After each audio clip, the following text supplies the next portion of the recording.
Boa tarde a todos. Nós estamos aqui no Centro da Memória da Engenharia, que é administrado pela Associação de Ex-Alunos da Escola de Engenharia do FMG. Nós estamos aqui na 4ª edição do projeto História da Engenharia narrada pelos ex-alunos. Eu aqui aproveito a oportunidade para agradecer o CREA-MG, que é patrocinador desse projeto. Agradecer a toda a equipe que nos apoia aqui, que promove esse trabalho. E agora agradecer a presença do colega Antônio Carlos Cabral Aguiar, formado em 1971, engenheiro civil. Você é muito bem-vindo, porque nós vamos querer extrair ao máximo as suas histórias, que são palatáveis, porque eu já tive a oportunidade de conhecer algumas delas. Seja bem-vindo, Cabral. Vamos ao nosso encontro de sabatina, né? Se assim quer. Obrigado, Bernardo. Obrigado à Associação dos Ex-Alunos por essa oportunidade, não é, de voltar no tempo e pensar de cada uma das nossas histórias, momentos assim importantes que nos conduziram até o dia de hoje, né? Por onde andamos, o que fizemos, o que realizamos e os estímulos que nos conduziram pela vida fora. Sim. Eu, antes de começar qualquer coisa, eu quero lembrar do nosso primeiro contato, que foi através do Top Engenharias lá no Minas 2, que você e o colega me procuraram, o Gilson, né? E foi um prazer. Hoje nós temos aqui você com grande contribuição com a associação e com o Centro da Memória da Engenharia, o que nós agradecemos. É muito bom tê-lo aqui conosco. Bom, Cabral, nós começamos com uma trajetória que começa realmente pela origem, né? De onde você veio, infância, juventude, formação antes da universidade. Então, vou começar a te escutar e você procura seguir essa cronologia para nós, por favor, para que eu não faça nenhuma interrupção. Muito bem. Eu sou sergipano. Nasci em Aracaju, em 20 de novembro de 1946, logo após a guerra. Meu pai era sargento radiotelegrafista da Aeronáutica, da Força Aérea Brasileira. E minha mãe era uma pessoa muito prendada, nesse tempo chamava prendada, uma artista, tudo que ela se dispunha a fazer nas artes manuais, na costura, no bordado, na pintura, na gastronomia. Minha mãe era muito versada em habilidades. E ela gostava sempre de aprender muito e sempre se dispunha a ensinar. E eram pessoas de iniciativa. Interessante, tinham muitas iniciativas. Meu pai, como todo militar da época, era comumente transferido para outras cidades, para outros estados. Meu pai veio para Belo Horizonte em 1953 para atuar aqui na antiga base aérea de Belo Horizonte, aqui onde é hoje o aeroporto da Pampulha, onde vivemos 2 anos, e depois fomos para Lagoa Santa. Papai serviu militarmente na então dita como fábrica de aviões de Lagoa Santa, mas não era fábrica, era uma unidade de manutenção dos aviões da época. E eu vivi na Vila Asas, em Lagoa Santa, que era uma vila militar, de 1955 a 61. Sempre volto a esse lugar para buscar essas memórias, essas recordações, os colegas da época, os pais, as famílias com quem eu sempre gostei de conviver muito. Então, eu estou sempre recordando de nomes, situações, fatos. Está muito viva para mim essa história. E é muito interessante, eu quero voltar lá ainda em Aracaju, porque eu tenho memória aí dos meus 4 anos, 5 anos, eu com 5 anos de idade, minha mãe, dentro dessas habilidades que tinha, ela fazia muitos quitutes. Quitutes, hoje poderia dizer que é um pastel, que é uma empada, que é um doce, e sempre com muita iniciativa, família muito grande, então gostava de fazer coisas para vender também. E eu me lembro que eu ficava em pé, eu tinha 5 anos, em pé numa cadeira, tinha uma janela que dava para a rua ao lado de um cinema. Então tinha fluxo, tinha pessoas. Ah, certo. Então eu ficava na janela com uma bandejinha com os quitutes oferecendo às pessoas. Olha, está muito bom, aproveitem. Antes do cinema eu aprendi a essa tática de venda antes do cinema a comercializar. É. E muito interessante que naquela época eram os tostões, os R$ 1.000 eram as moedas, né? Então eu me inclinei desde já a gostar de dinheiro, de ganhar um dinheirinho, de fazer troco. Então, os cálculos aritméticos do somado subtrair já começaram a se desenvolver neste momento. E também, de certa forma, alguma aptidão para o comércio e para a expressão, para a comunicação. Então, esse assunto da timidez, ele, de certa forma, começou a ser vencido aos 5 anos, mais ou menos. E eu aprendi a ler e escrever muito cedo. Não é? Com 5 anos e pouco, eu aprendi a ler e escrever. E entrei logo aqui em Belo Horizonte no 2º ano. Interessante que foi aqui, eu vim morar, como eu disse, em Belo Horizonte, e estudava ali no Instituto IAPI, não é? Ali no bairro São Cristóvão. Era um Instituto Rex de Educação, me lembro muito. E eu tinha uma professora de nome Elza Silveira. Interessante que a Elza, não sei se está viva no plano físico, mas ela vive. Ela vive na minha recordação, na minha memória, na minha vida, pelos benefícios que eu tive dos estímulos. Ela, certa vez, ela criou um concurso de aritmética. E eu me lembro muito, quando vou falar com os jovens, eu digo que o primeiro problema que eu me lembro que tive na minha vida foi um problema de aritmética. Não é? Lá pelos 6, 7 anos, aquele problema clássico, que num terreiro, num quintal, há galinhas e porcos. Num total de 20 cabeças e 60 pés, quantos são as galinhas e quantos são os porcos? E aquilo, para uma mente de 6, 7 anos, era um baita de um problema. Mas eu já tinha uma capacidade de raciocínio, etc., e eu desenvolvia e respondia, e com outros. E então me lembro que eu fui premiado com o título de campeão de problemas. Campeão de problemas. E isso onde? Em Belo Horizonte, aos 7 anos de idade. 7 anos de idade. 7 anos de idade eu fui, então, esse gosto por resolver problema.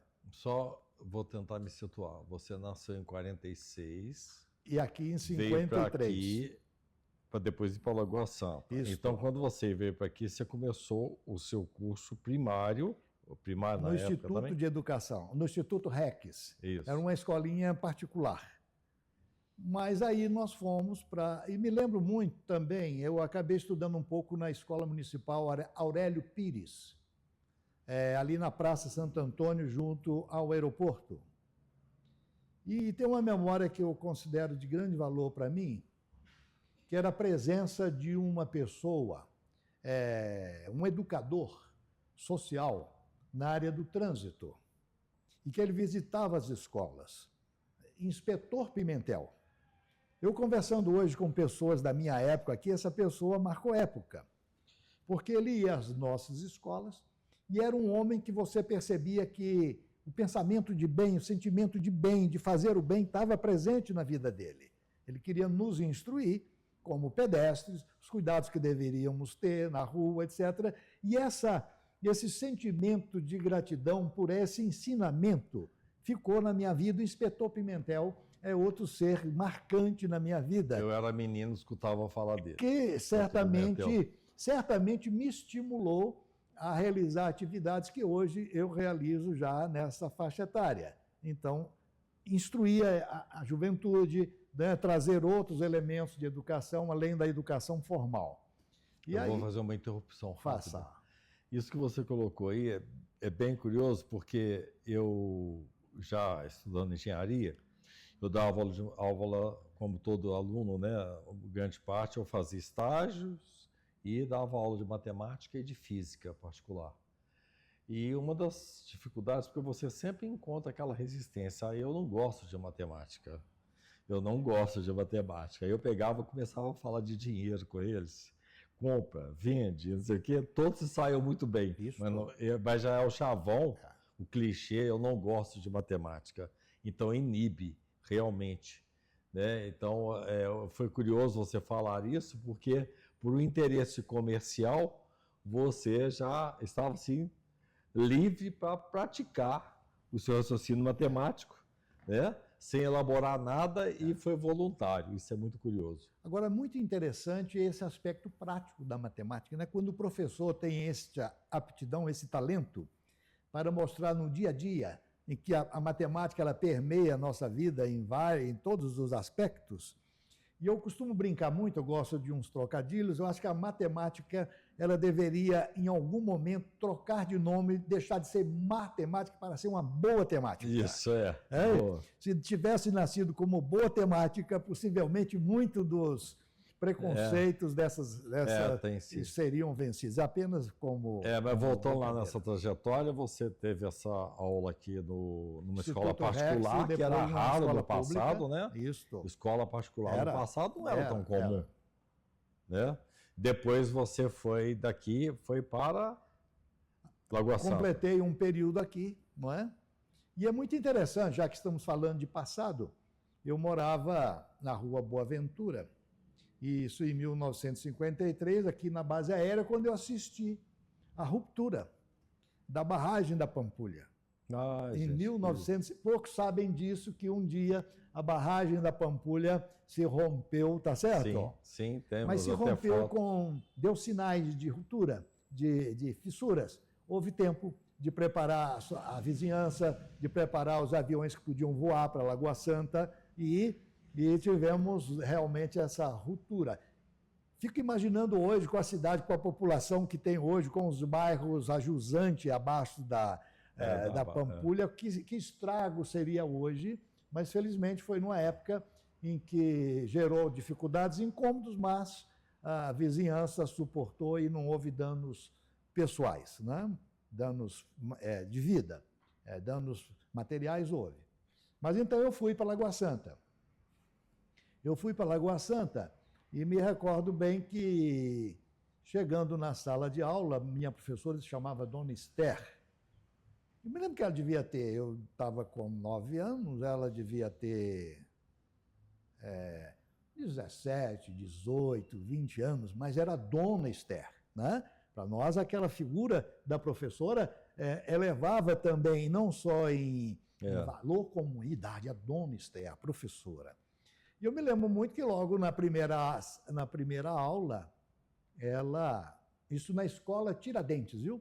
O nosso macacãozinho tinha as inscrições ET de escola Tiradentes. Eu era um ET naquela época e não sabia, mas é o ET da escola Tiradentes. Sim. E eu sei que em determinado momento, no primeiro dia, ela lança um problema no quadro negro. E aí, aquela espontaneidade da criança... Fala sobre o quadro negro, porque quadro muita negro, gente que vai assistir não vai saber o que é quadro negro. Quadro negro, já que estamos falando de história de museu, de memória, o quadro negro era um retângulo, né? Uma peça retangular de cor negra, porque se usava o giz branco para dar o contraste para o professor escrever no quadro, não é, a sua aula, e ali a gente também ia no quadro, era o quadro negro. Depois virou green board, virou quadro verde, hoje é lousa eletrônica. Exatamente, né? Então houve uma mutação, era o quadro negro. E aí ela lançou um problema no quadro, no meu primeiro dia de aula. E as crianças são muito espontâneas, né? Então eu me levantei, faisquei, minha inteligência faiscou, achou solução, e eu levantei e sem nenhuma Inibição, né? inibição, gritei, professora, eu sei resolver, eu sou campeão de problema. Aí a turma, a meninada, reverente como é a meninada, não é isso? Aí eu me recoloquei, é lógico que ajudei a resolver o problema, mas disse, olha, tem uma coisa muito importante na vida, que é o combate à vaidade, tá certo? Temos que ter muito cuidado com esta vaidade, não é? Porque ela nem sempre, ela não é um ela é bem recebida, né? Não é bem recebida, mas eu então estudei na escola Tiradentes, no 3º e no 4º ano. E eu me lembro muito que terminei em Lagoa Santa, papai tinha, como militar, tinha uma perspectiva, estava nascendo o Colégio Militar de Belo Horizonte, o Colégio Militar do Exército. Inicialmente ele foi instalado aqui onde hoje é o Fórum, na Avenida Augusto de Lima. Eu o me Fórum, lembro em 1956, foi instalado o Colégio Militar. Em 1957, uma unidade do internato foi instalada onde é hoje o Colégio Militar e o CPOR de Belo Horizonte, ocupam o mesmo espaço. Papai vendo essa possibilidade, até porque o militar que tivesse mais, os órfãos de militares teriam o curso gratuito no Colégio Militar, quer militar da Aeronáutica, do Exército, da Marinha. E os militares que tivessem mais de 4 filhos tinham a possibilidade de ter um filho gratuitamente no colégio. E nós éramos 9 filhos. E eu sou o mais velho de 9 filhos. Então, não só pela formação, mas por essa oportunidade de uma escola, de ter um curso gratuito, ele viu essa possibilidade no Colégio Militar e eu vi aqui existia um curso aqui, Duque de Caxias, de preparatório para o Colégio Militar. Está aqui até hoje, não mais o curso, mas o local, eu passo lá aqui na Rua Espírito Santo, entre Caetés e Santos Dumont. Então eu vinha, o comandante da aeronáutica, papai então saiu atrás de outros pais para formar um grupo que justificasse a aeronáutica oferecer um transporte diário de Lagoa Santa para cá. Eu me lembro que Lagoa Santa, naquela época, na minha visão, era mais longe que o Japão hoje, porque era muito distante. Muito distante. Hoje, Lagoa Santa é a extensão de Belo Horizonte, não é? Então, eu vim aqui e fiz o curso de admissão de 1 ano ao Colégio Militar. Nós reunimos 11 crianças e a aeronáutica ofereceu uma caminhonete. Naquele tempo, olha as coisas do tempo. Vimos atrás, tinham as cadeirinhas laterais e tal, com uma coberta, e o motorista, o seu Francisco, muito cuidadoso, nos trazia de manhã, nos levava de volta para o almoço. E eu, então... mas nesse curso de admissão, papai tinha uma boa formação básica. Ele dizia que a formação da época dele... você tirava, era um 4º ano de grupo, ou um 5º ano muito bem tirado, segundo ele. E depois ele se especializou um pouco mais na aeronáutica, fortaleceu os seus conhecimentos, mas ele gostava de matemática. Então ele comprou lá para mim um quadro negro e botava lá em casa. E ele gostava naquele tempo, a gente chamava de carroção. Eram as expressões aritméticas, com traço de fração, e aquela quantidade de soma, substituição, multiplicação, divisão, potência em cima, embaixo. E ele vibrava em colocar aqueles carroções no quadro e fazer comigo aqueles... Então, a importância desse estímulo que meu pai me deu em estudar comigo. O que ele sabia, ele me acompanhou até o ponto que ele sabia. Depois eu fui adiante. E outro aspecto que eu considero muito importante para a minha vida foi em Lagoa Santa, que nós morávamos na vila e tinha um clube de oficiais, um clube social na vila, e tínhamos lá um morador que tinha aptidão para fazer reuniões sociais, Gurilândia, a hora social, e todo domingo à tarde havia lá uma hora em que as famílias iam e mostrar seus talentos. E minha mãe, de muita iniciativa, ia na frente e me botava, na época eu era o Carlinhos do seu Paulo e da dona Laíde, para cantar ou para declamar. Então eu tinha que, vamos dizer assim, corresponder à expectativa da minha mãe expectativa do meu pai de eu me apresentar em público. Isso foi aos 10 anos de idade. E eu me lembro que minha mãe tinha muitos discos, em 78 rotações, em francês, em espanhol, em inglês, nossas músicas. E eu tinha um bom ouvido, então eu me atrevi, isso foi importante para mim, faz parte, porque tudo está ligado, a vida está ligada. Então eu cantei pela primeira vez em público uma música em espanhol, chamado Recuerdos de Ipacaraí.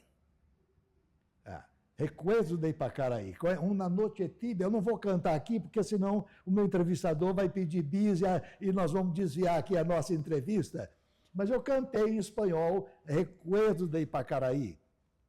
Aí eu digo, parece que é bobinho esse assunto, mas o que isso significou para mim? Na minha vida futura. Vencer mais uma vez a inibição. Ter coragem de me expressar, coragem de falar em público. A expressão.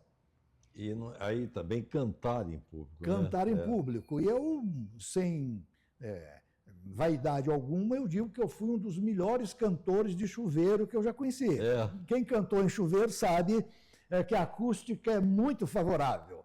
Mas a conta de água começou a subir muito, eu tive que encerrar minha carreira de cantor de chuveiro. Mas outro gosto que me deu foi dos idiomas.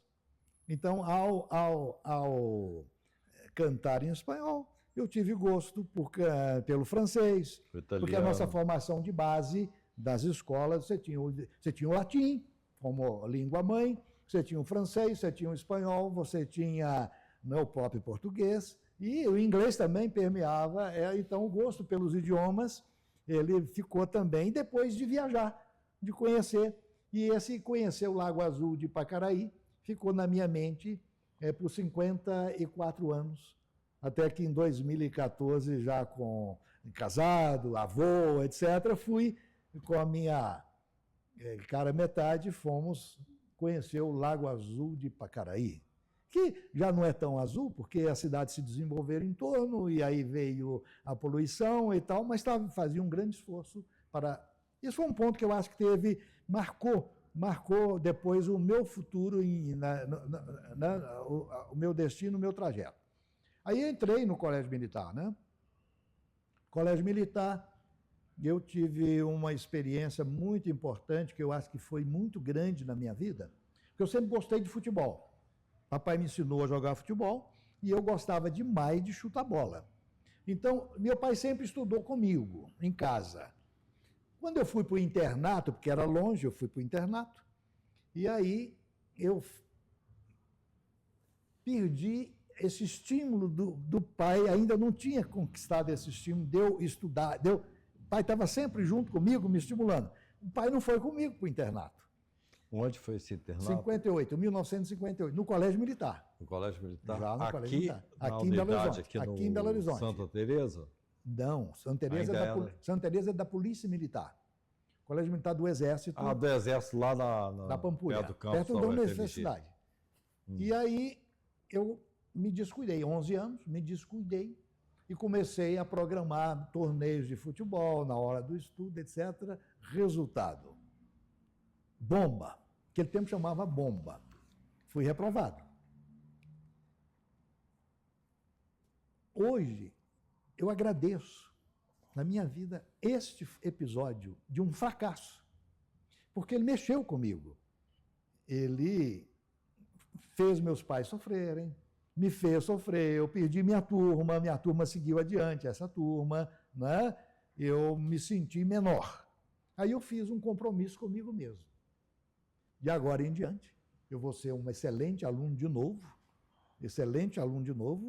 e tudo aquilo aonde eu, vamos dizer assim, me envolver, vou pesar muito as possibilidades, vou analisar muito, vou estudar muito, porque eu não quero experimentar de novo o gosto do fracasso. Então eu tirei do fracasso aquilo que me faltou para vencer, não é? Então essa foi uma experiência muito importante na minha vida. Depois eu segui o Colégio Militar, e o Colégio Militar ele tinha uma força muito grande das ciências exatas.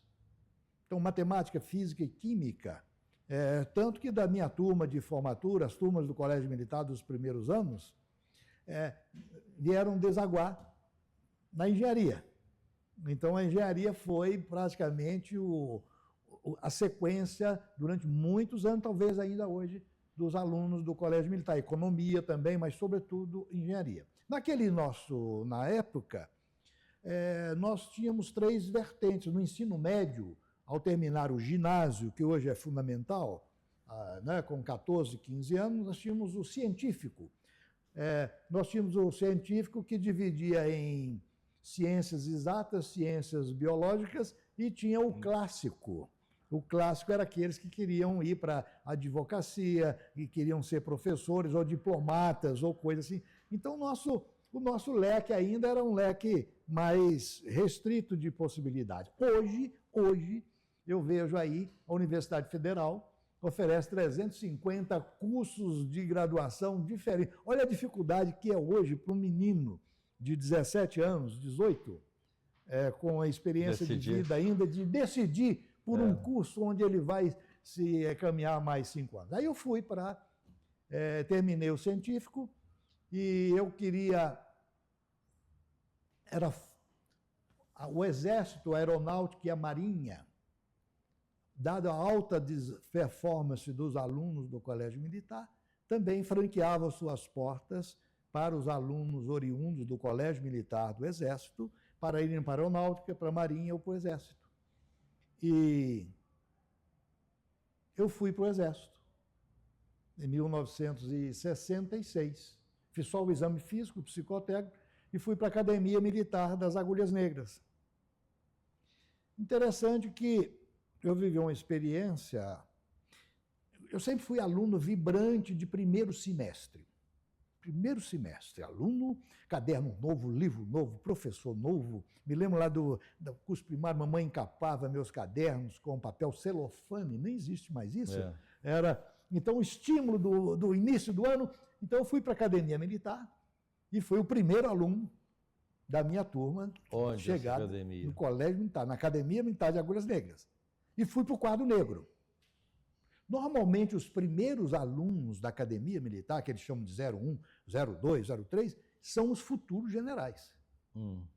E eu fui destacado no primeiro ano e também eu fui destacado no futebol.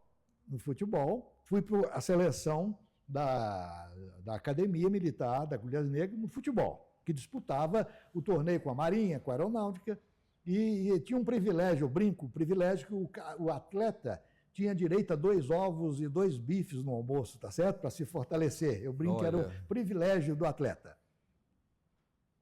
Meu pai foi à entrega de espadins, minha mãe, lá em Resende, no estado do Rio, com a presença do então presidente Humberto de Alencar Castelo Branco. Então eu recebi o meu espadim para...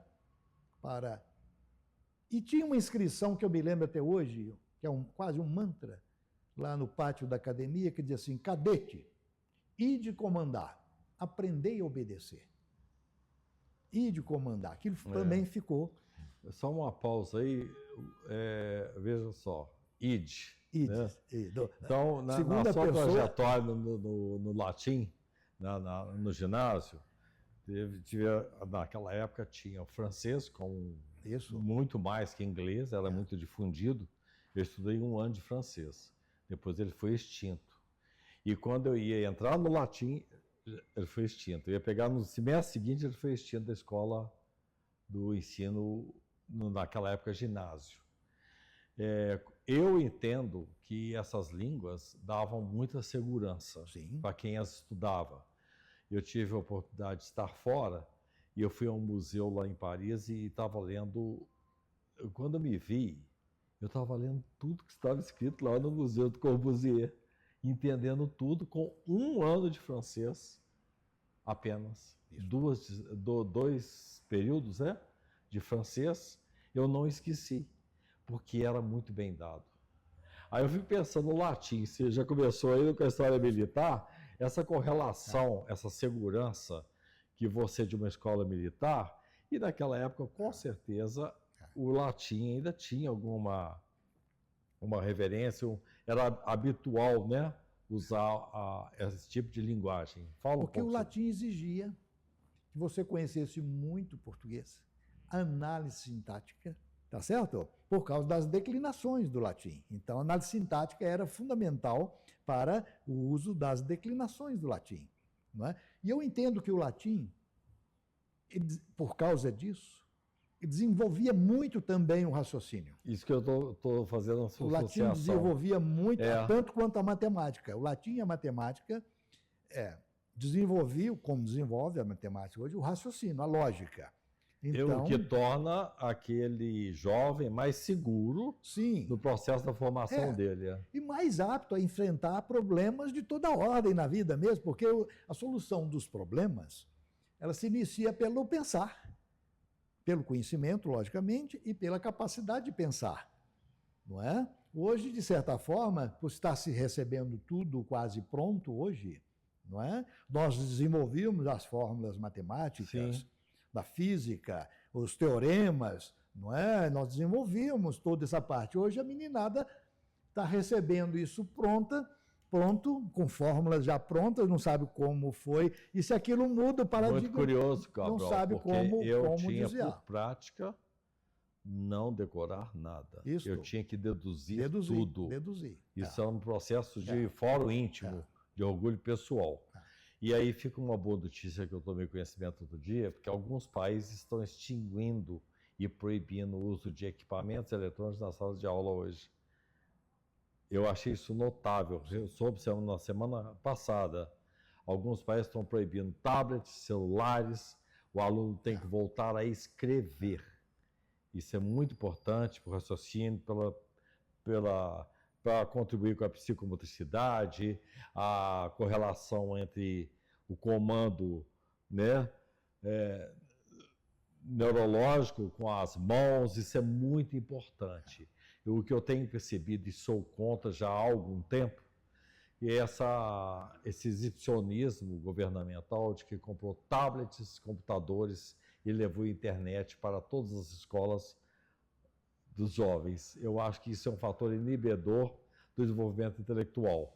Você concorda com isso? De acordo. Porque você está dirigindo a sua fala aí, sem perceber, ela exaltou todo esse cuidado na formação do indivíduo, que a partir dessas experiências com os conteúdos, né? Um conteúdo com uma língua estrangeira, que era muito difundida na época, que não é hoje, como acontece hoje, que era o francês, o latim, e depois veio o inglês. Gostei muito de escutar nesse aspecto. Agora, voltando um pouco, herdando aptidões de meus pais para ensinar. Minha mãe montou uma escola de corte e costura, minha mãe aprendia e ensinava. Meu pai também montou uma escola em Lagoa Santa para soldados e cabos para fazer o concurso de radiotelegrafista para aeronáutica. Então, meu pai tinha iniciativa dentro dos limites deles, mas eram pessoas de iniciativa. Então, o gosto por ensinar, eu herdei também. Herdei o gosto por ensinar. Você aprendeu radiotelegrafia?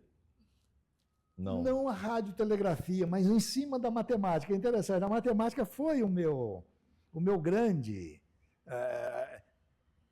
amor. Propulsor, né? Meu propulsor. Então, eu dava aula para os meus irmãos mais novos, eu ensinava meus irmãos, dando os deveres de casa, desenvolvia, e dava algumas aulas particulares também para os meninos que estavam 2, 3 anos abaixo de mim. Ajudava, ganhava já um dinheirinho também, dando aula particular, tá certo? Fui reforçando, porque quando você ensina, o primeiro que aprende é você mesmo. É interessante. Você reafirma os conhecimentos, você consolida os conhecimentos quando você ensina. Né? Você é professor, sabe disso. Você ensina primeiro a você mesmo e distribui com os demais, você reforça. Agora, eu estive no magistério um tempo, e hoje eu sinto falta, sabe de quê? De dar aula particular. Eu acho de um prazer você construir, auxiliar no raciocínio lógico, analítico de jovens, com matemática, com física, isso é muito prazeroso. Aí, Bernardo, na AMAN, voltando na Academia Militar dos Agulhas Negras, depois que recebi o Espadim, que era uma confirmação do cadete de que ele ia mesmo para frente, houve um capitão, comandante da minha companhia que resolveu fazer uma preleção com os cadetes. Faziam sempre preleções. Então foi muito interessante que ele disse assim, cadetes, o Exército é um sacerdócio. E está aqui quem realmente está inclinado a defender a pátria. O Exército é preparado para as defesas, para a guerra, para defender a pátria. Então, é um sacerdócio, é uma vocação. Depois, o Exército vai nos dar um salário digno, razoável, digno, vida fora. Aonde nós formos, terá lá uma unidade, um local onde o Exército vai nos oferecer o espaço para nós morarmos, tá certo? Vai nos oferecer uma razoável assistência médica de saúde e depois uma aposentadoria. Quem quiser mais do que isso, o Exército não pode oferecer. Interessante.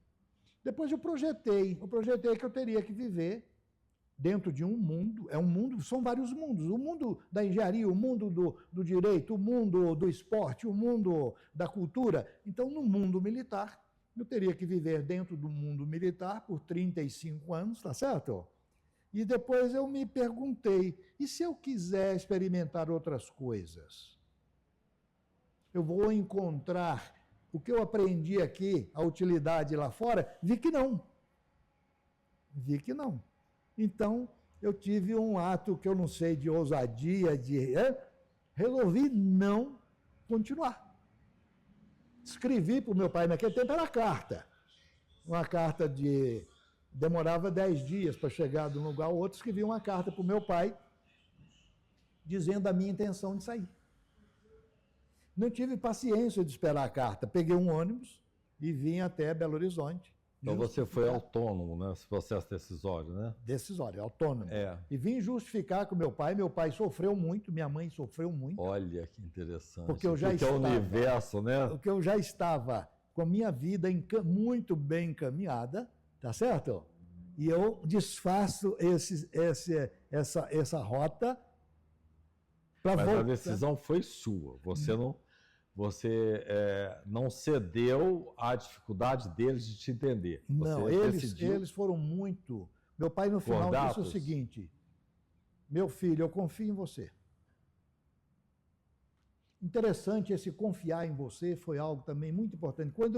E aí eu voltei para a academia decidido sair, fiz um requerimento de desligamento e os diretores, os comandantes, não acreditaram que eu tivesse tomado uma decisão dessa, porque eu era um excelente aluno, eu era um desportista, eu era uma pessoa muito bem relacionada no ambiente, tá certo? Dentro da conduta militar, como é que esse cara decide sair? Aí eu fui submetido a 2 semanas de testes psicotécnicos, etc., e chegar à conclusão que era um problema vocacional. Agora, muito Isso interessante. lá na academia ou você os fez? Lá na academia. Na minha saída. E eles conseguiram ter esse cuidado de respeitar o seu processo vocacional? Sim. Aí meus colegas, eu ganhei um documento do comandante da minha companhia, de todos os meus colegas, com um recadinho assim: Cadete Cabral, confiamos em você, honre-nos. Confiamos em você? Honre-nos. Honre-nos. Ou seja, você vai embora, mas nós confiamos em você. Que ótimo. E honre-nos. 6 palavras. Histórico bem vivido, né, Cabral? 6 palavras que conduzem a minha vida até... E eu mantenho o relacionamento dessa época, porque eu tenho uma gratidão muito grande pela formação militar. Muito grande. Aspectos básicos, que não devem ser militares tão somente. Devem ser comuns a todos, da formação. Com você. Cultivo de responsabilidade. Eu sempre fui um amante das responsabilidades. Nunca fugi de responsabilidade. Ser responsável. Honestidade. Cumprimento do dever. Disciplina. Lealdade, tá certo? Amor à pátria. Então isso para mim ficou. impregnado na minha vida. Esses conceitos, para mim, são pilares. Pilares do meu edifício de vida, tá certo? Não é?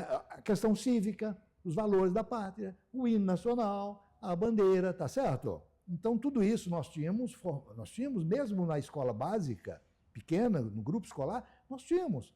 Educação moral e cívica, estudo dos problemas brasileiros, organização social e política. Então, nós entendíamos o Brasil. O Brasil era apresentado para a meninada, para a juventude.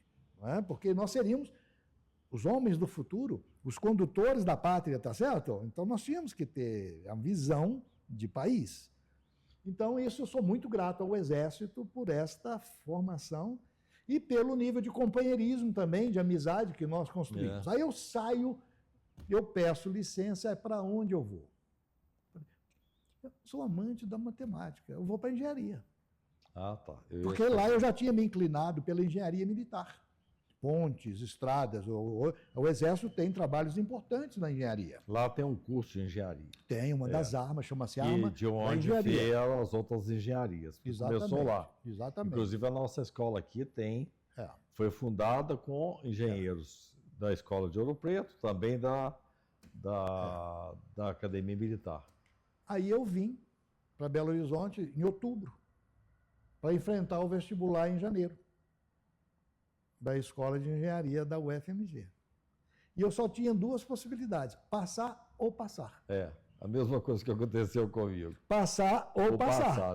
Porque imagina se eu não passo. Joguei um futuro garantido fora e volto para arriscar. Mas eu estava bem capacitado. Foi em outubro, dia? Outubro de 1966. Outubro de 66. Vestibular em janeiro. Aí, passei no vestibular, que era muito apertado, muito difícil sempre foi, aqui da Escola de Engenharia, para 1967. O que te ajudou muito, além da sua capacidade intelectual, do seu raciocínio, eu entendo que foi muita disciplina e essa coragem, essa determinação que começou lá com sua contagem das quitandas que você vendia. Porque você construiu um poder de decisão. Isso. E que foi muito bem, foi apoiado e conduzido através de uma escola como essa. Confiança em mim mesmo.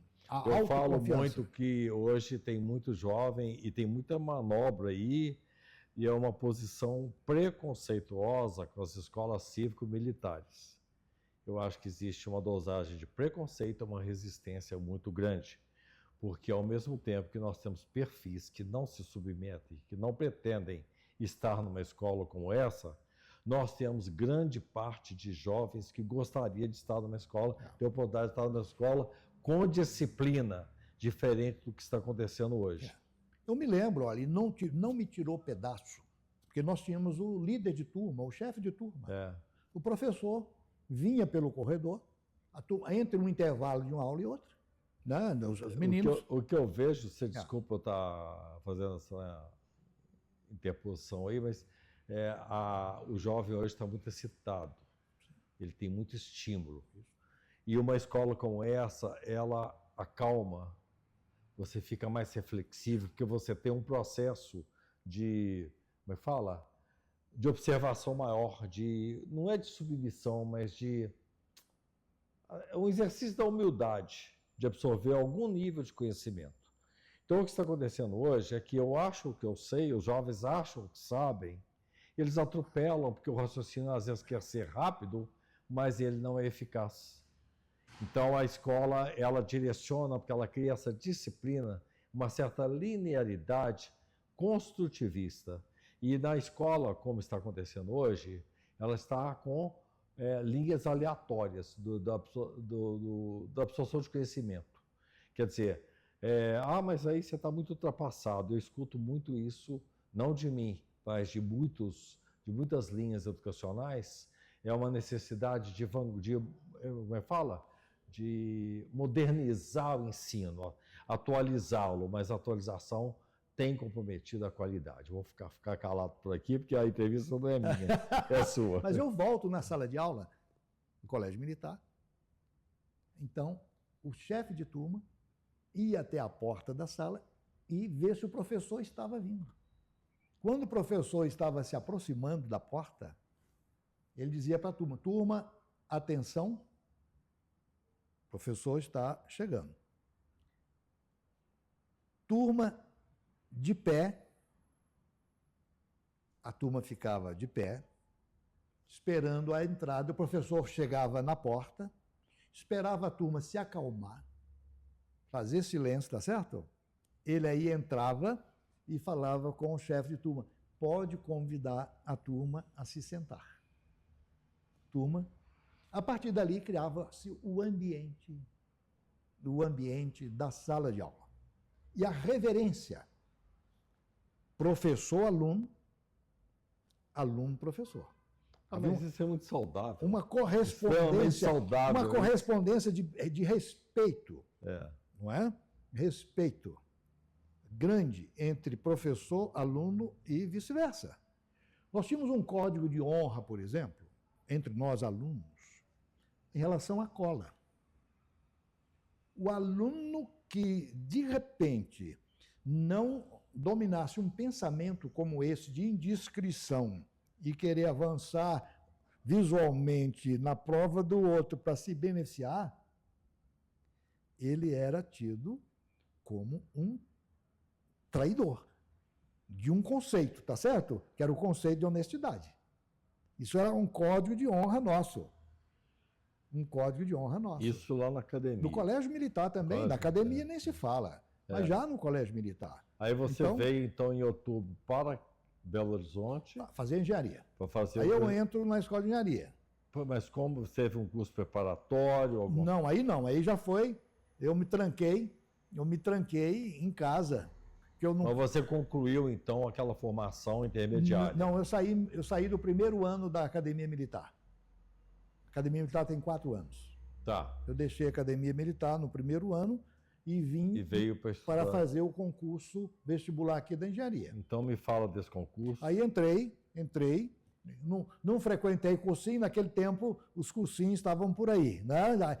Foi o início dos cursinhos, Laplace, tinha o Laplace, depois veio o Pitágoras, depois vieram outros cursinhos preparatórios para o vestibular. Mas eu não quis onerar meu pai, nem minha mãe, com a questão de honra.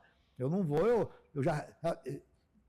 onerar meus pais. Então, eu me tranquei, tá certo? Em cima dos meus livros durante 3 meses, naquele sprint, para poder fazer. Você se construiu na sua segurança. Exatamente. Que espetáculo, viu? Isso, porque um dos grandes valores é a autoconfiança. A autoconfiança surge do conhecimento, mas ela está estampada na sua fala. Da experiência. É a experiência. Por que o médico, o cirurgião, se dispõe a abrir um peito, tá certo? Botar um coração do lado. Exatamente. Tá certo? Ó, pela sua autoconfiança, do conhecimento que tem e da experiência adquirida de fazer tantas. Por que você vai fazer um cálculo estrutural, etc., ou vai fazer uma obra? Porque você adquiriu conhecimento, você tem como buscar esse conhecimento e você já fez. Você vai crescendo em termos de dimensão de solução de problema. Aí eu volto aqui para... Aí como é que eu iria fazer o meu sustento? O meu sustento, pessoal. Dei aulas particulares de novo. Eu dei aula numa escola preparatória para sargento aeronáutico, numa curso Braz Navarro. Aqui, só volta um pouco. Você já passado na engenharia. Já tinha passado. Como é que foi Primeiro isso ano. Que eu vou ter que... Eu vou dar sequência aí. Você entrou aqui em 67. 67. Certo. Aqui, Arthur Guimarães, AG.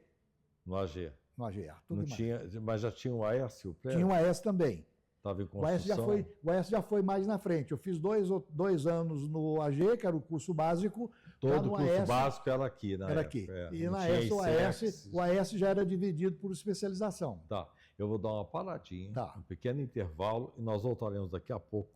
Aí eu vou nós damos sequência a essa trajetória sua na escola de engenharia. Na engenharia. Viu? Tá bom.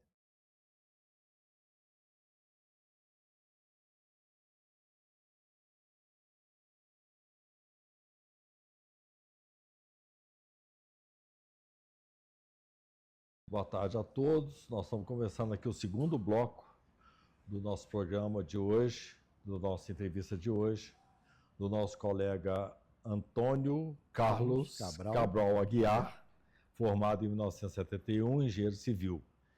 E essa é a história da engenharia contada pelos seus alunos, está acontecendo aqui agora no Centro da Memória da Engenharia, sendo que nós somos da Associação de Ex-Alunos da Escola de Engenharia do FMG, e nós somos gestores do Centro da Memória da Engenharia, onde estamos.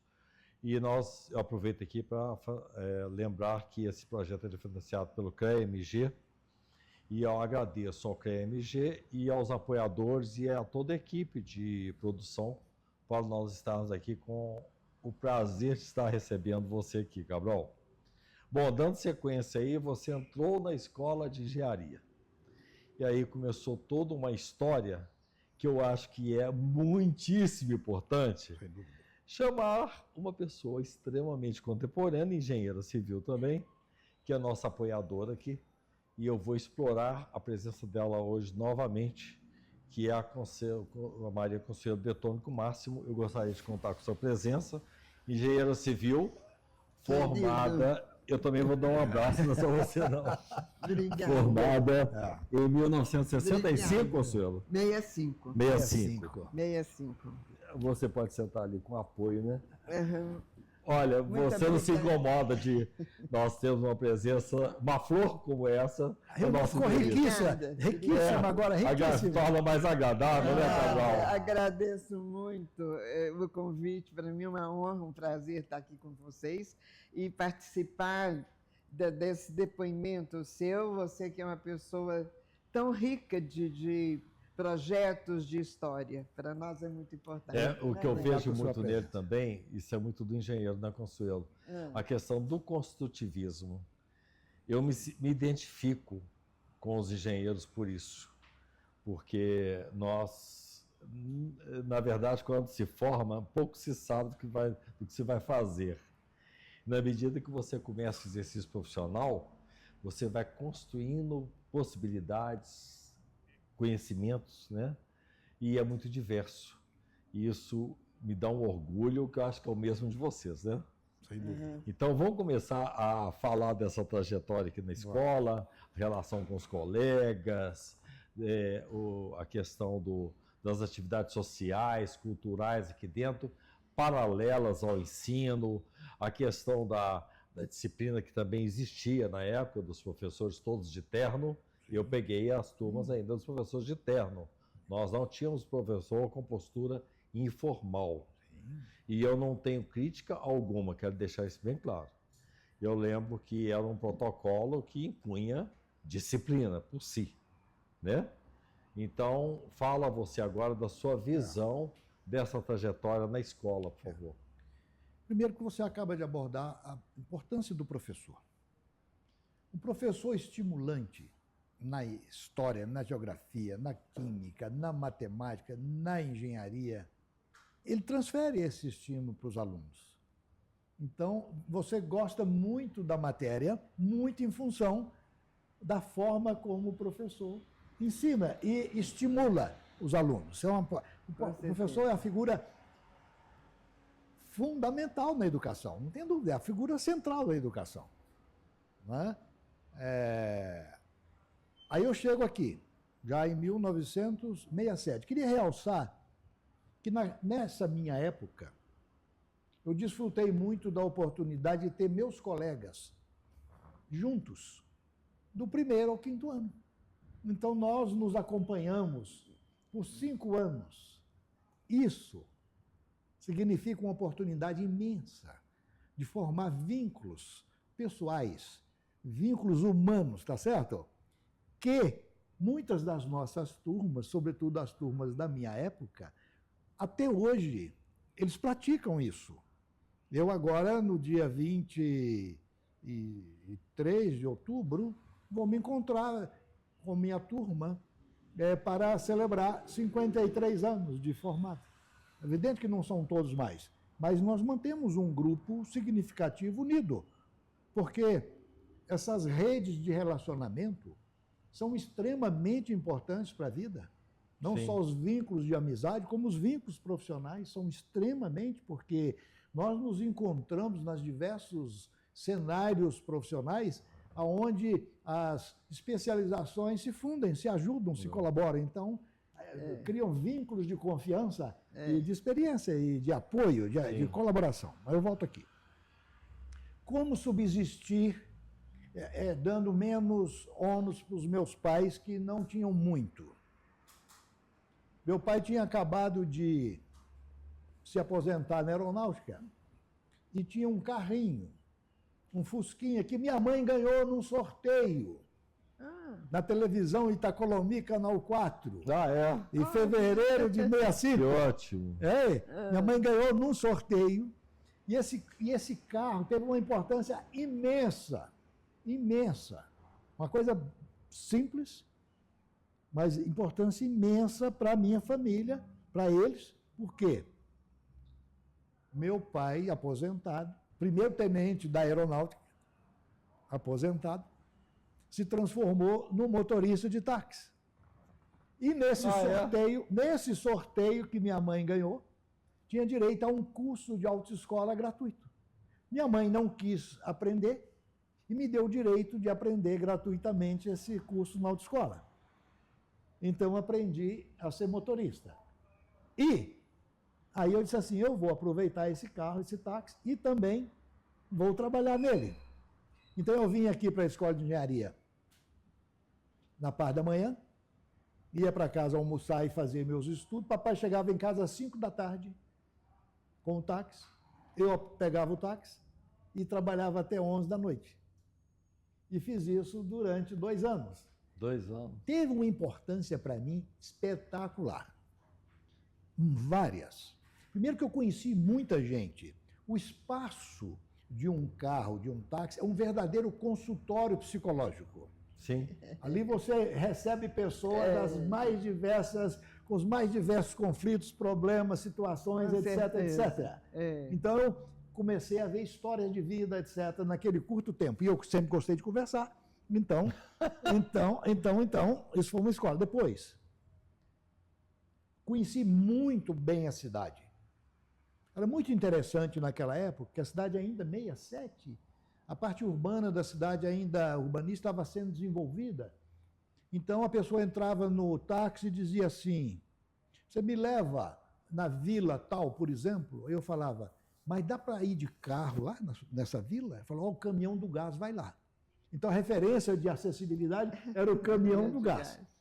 E depois outros chegavam na rodoviária ou coisa assim, me leva em tal lugar. Você sabe onde ir? Eu disse, não.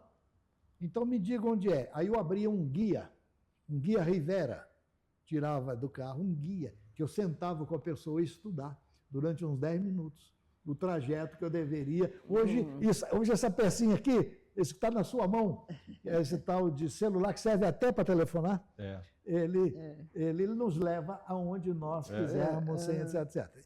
E nas minhas atividades futuras, que depois eu vou dizer, o conhecimento da cidade, ali, dos bairros, do centro, me ajudaram muito para minhas atividades de engenheiro e de empreendedor lá na frente. Dei aulas também, conforme eu já disse, em cursinhos. Muito bem. No terceiro ano, início do terceiro ano, surge um concurso público para a Prefeitura de Belo Horizonte, para fiscais de postura. O fiscal de posturas comerciais, ele fiscaliza o horário de comércio, mesas e cadeiras no passeio, tá certo? As posturas comerciais. Tinha 32 vagas. Só se exigia o ensino médio. Passaram 26 universitários. 16 aqui da engenharia passaram nesse concurso público. Com uma vantagem. Nós podíamos exercer as nossas atividades em horários que permitiam frequentar a faculdade, ainda estudar. Horário, às vezes, era no sábado, no domingo, outros dias. Então, eu fiz o meu curso de engenharia aqui, civil, trabalhando já, não mais no táxi, mas trabalhando como funcionário concursado da Prefeitura de Belo Horizonte. BM 13.358, 1967. Prefeito era Oswaldo Pinheiro Sete. 67. Aí, eu termino o meu curso de engenharia, 12 de outubro de 71. A nossa turma foi extremamente privilegiada, porque os anos 70 foram riquíssimos de oportunidade. Nós, meninos, muitos de nós fomos recrutados no segundo ano da escola. Andrade Gutierrez mesmo vinha aqui na escola de engenharia, tá certo? Buscar alunos já para serem seus estagiários, para aculturarem esses alunos dentro da empresa, de tal forma que quando eles formassem, eles já estavam prontos para a profissão, não é? Então, muitas grandes empresas vieram recrutar alunos aqui. E nós tínhamos 3, 4, 5 oportunidades de trabalho recém-formado. Éramos disputados porque foram os anos das grandes estradas, das grandes hidroelétricas, não é? Muita demanda. Um boom de desenvolvimento. E você acompanhou isso, né, Inclusive no Consuelo? estado, com Rondon, com Aureliano, Isso. tivemos um boom de desenvolvimento. Isso. Você acompanhou muito isso. Acompanhei, Você tá no foi a DR, época né? que eu tive firma.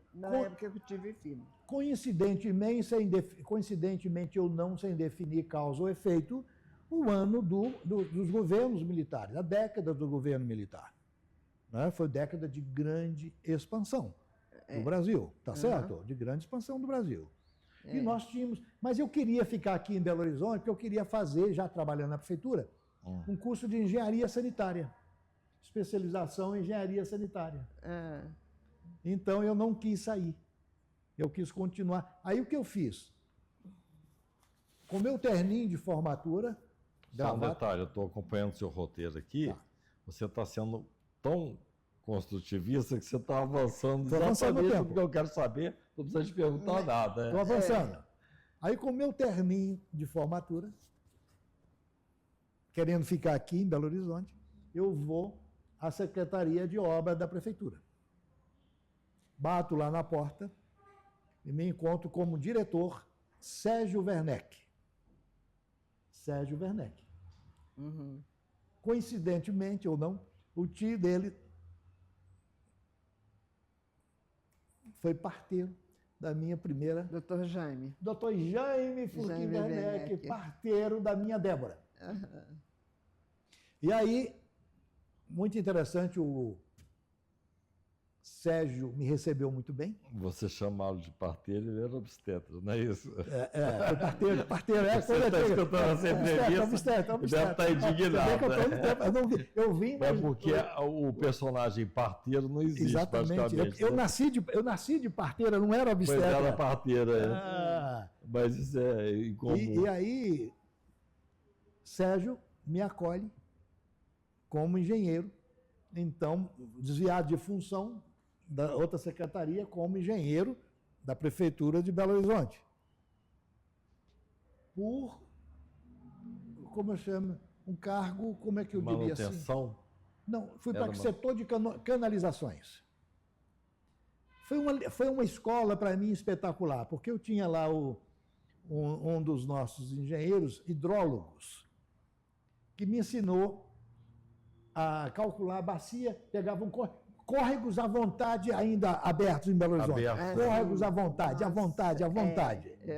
E aí eu calculava a bacia hidrográfica do córrego, a declividade, topografia, declividade, cálculo de vazão, dimensionamento da seção, tá certo? E eram muitos. Hélio, não veio o sobrenome, era o professor. E eu fui designado para o setor de canalizações. Quando chovia em Belo Horizonte, era um Deus nos acuda. Porque, até hoje, né, topografia de alta velocidade de enxurrada, então as associações de bairro, os representantes dos bairros corriam para a prefeitura na segunda-feira pós-chuva, pós-inundações, pedir socorro, a galeria, o córrego. E eu tinha um chefe, um cearense, doutor Ariolino, figura fantástica. Ele era humanista.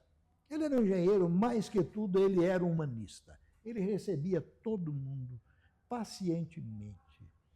E o papel dele era dar esperança, que a prefeitura ia fazer o canal, tá certo? Ia fazer o canal. Não dizia quando, porque é um projeto grande, envolve projeto, envolve grandes massas de recursos.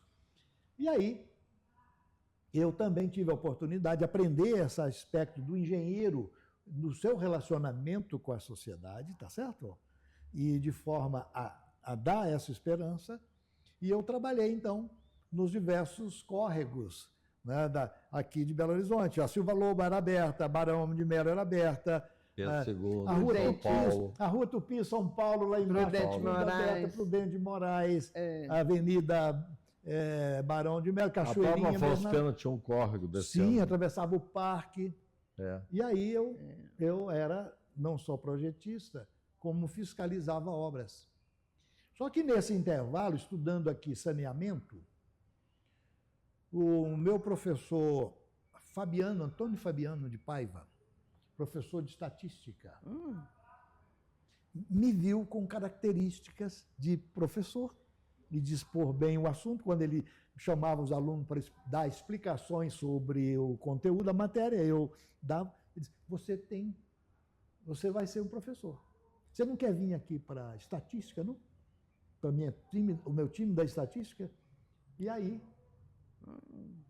fiz um concurso interno para professor de estatística, aqui da UFMG. Aqui, eu não sabia. De estatística. 26 anos, 27 anos. Antônio Fabiano de Paiva, Honório Botelho, Honório. Claré, Claré. O Claré. tinha uma empresa, Sanetec, de projetos de saneamento. E aí eu fui professor de estatística e fui trabalhar no ISEX, 12 horas semanais. Meu regime era de professor assistente, 12 horas. Fui uma das primeiras turmas do ISEX. E estatística era uma matéria muito árida. Muito árida. Os meninos queriam ver cálculo estrutural, queriam já. Então a estatística não era uma matéria muito amada. E eu enfrentava 75 alunos, tá certo? Eu tinha que ter 3 anos a mais do que eles em idade, ou 4 anos, essa capacidade de tornar a matéria interessante e eles me receberem bem durante 50 minutos de aula. Então, fui para a estatística.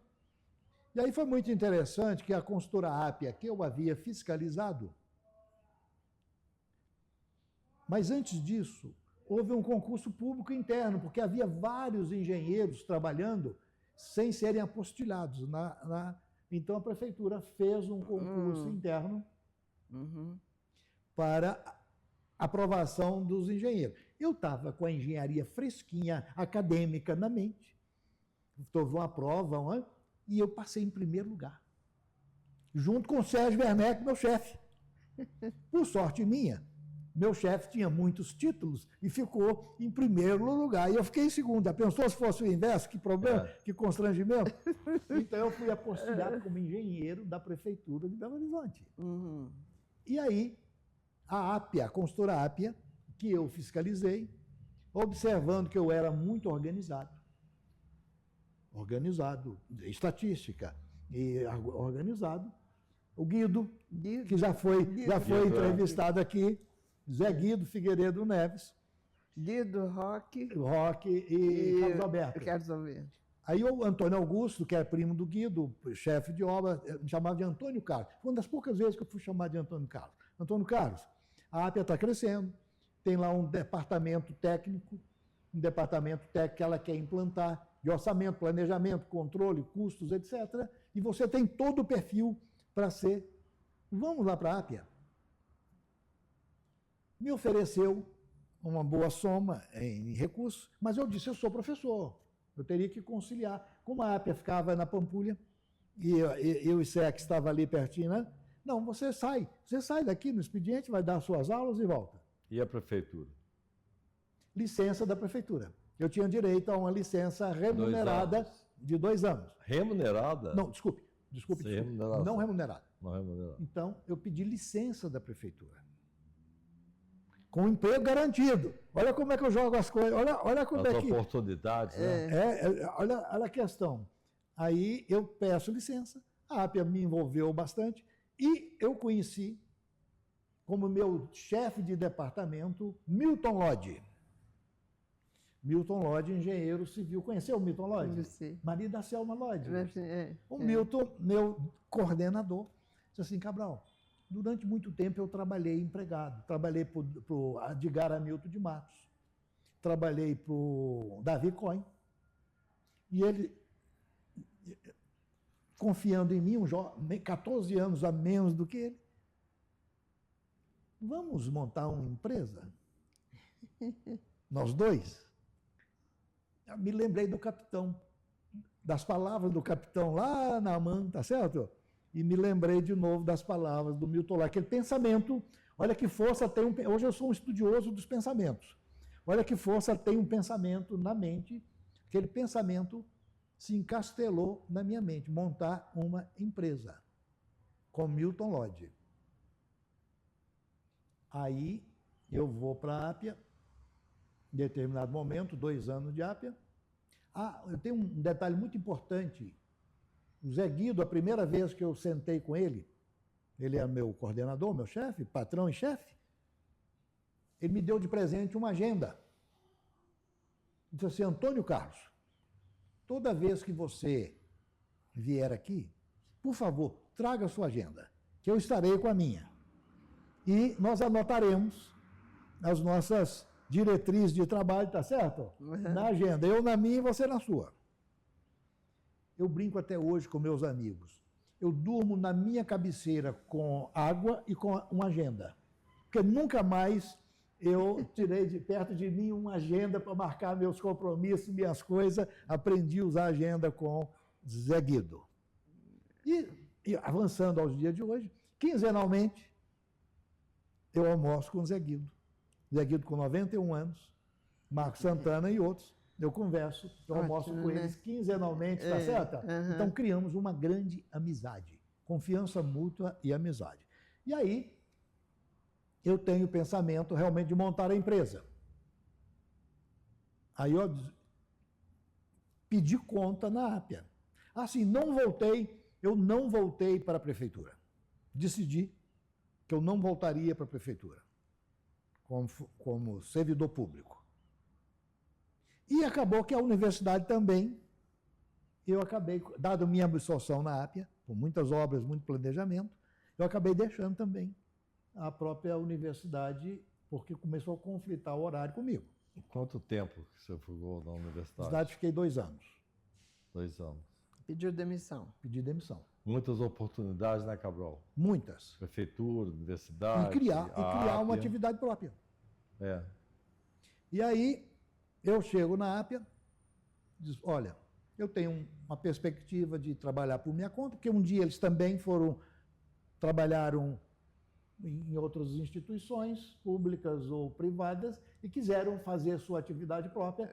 Então, acho que eles acharam lícito que eu também pudesse viver, tivesse a liberdade de viver a experiência. Aí eu cheguei para o Milton Lodge. Primeiro, fui à Ápia e disse, olha, estou me desligando, porque eu tenho um convite do Milton Lodge e de montarmos uma empresa. E eles foram muito compreensivos. Antônio Carlos, você tem um bom potencial. Você tem perspectivas boas de se encaminhar bem, tá certo? Mesmo com sua atividade própria. Então, nós abrimos mão. Abrimos mão. Sentimos muito, mas realmente... Mas abrimos mão. Aí eu chego para o Milton, saí da Ápia. Vamos para montar a empresa, mas eu preciso de 1 ano. Eu preciso de 1 ano. Mas o meu irmão Luiz Alberto Lodge está com uma obra em Furnas, lá em Passos. A empresa dele é de estrada. Eles ganharam uma obra que não é de estrada, na usina de Furnas, que é uma piscicultura, uma obra complexa, que envolve muitas funções da engenharia, inclusive engenharia civil, predial, etc., hidráulica. Você não quer ir lá tocar essa obra? Aí eu fui. O Luiz me levou, naquele tempo era uma caravana, fomos a Furnas E eu vi lá a obra. A obra ela tinha algumas peculiaridades que, para mim, foram o que definiram a minha. A empresa dele estava com problemas financeiros, a Itabira. A obra estava com 8 meses de atraso. E Furnas tinha uma fiscalização muito rigorosa. Eu falei, isso é um vestibular. Isso é um vestibular para mim, tá certo? Eu que vou querer trabalhar por conta própria, o que eu vou enfrentar na vida por aí é coisas dessa ordem. Uhum. Aí eu sentei-me com a presidência, negociei um bom salário, uma gratificação por performance, por botar a obra em dia, entregar, a obra ser rentável, e eles teriam que ter um compromisso comigo, de não desviar o meu faturamento para outras obras, tá certo? Aquilo que eu faturasse em Furnas fosse reservado para eu poder manter o giro da obra. Me garantiram isso, olha, me garantiram isso, isso me encorajou. Aí eu fui a Furnas, no Rio de Janeiro. Botei meu terninho de novo e fui na direção de Furnas, com 28 anos, menino, dizer que eu estava lá, comprometido para realizar essa obra e que pedi a eles um voto de confiança, tá certo? A empresa e a mim, que eu entregaria essa obra dentro. Aí eu tive uma fiscalização, ô Bernardo, porque Furnas fez grandes barragens. E nessa época, o ciclo das barragens estava diminuindo e eu tinha lá dentro da usina de Furnas uma fiscalização gigante. Topógrafo, homem de concreto, engenheiros, etc., para fiscalizar uma obra que era um fiapinho em relação, mas um rigor grande.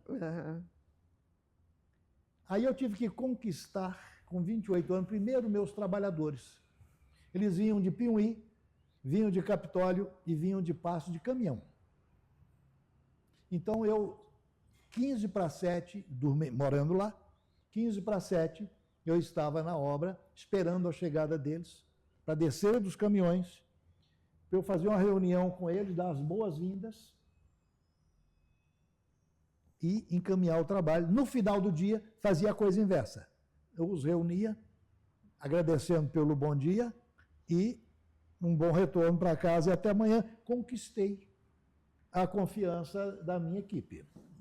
E depois conquistei a confiança da fiscalização, porque tinha lá os topógrafos, tinha os do concreto, que gostavam de matemática, de geometria. Então eu me dispus, fora do expediente, a estudar com eles.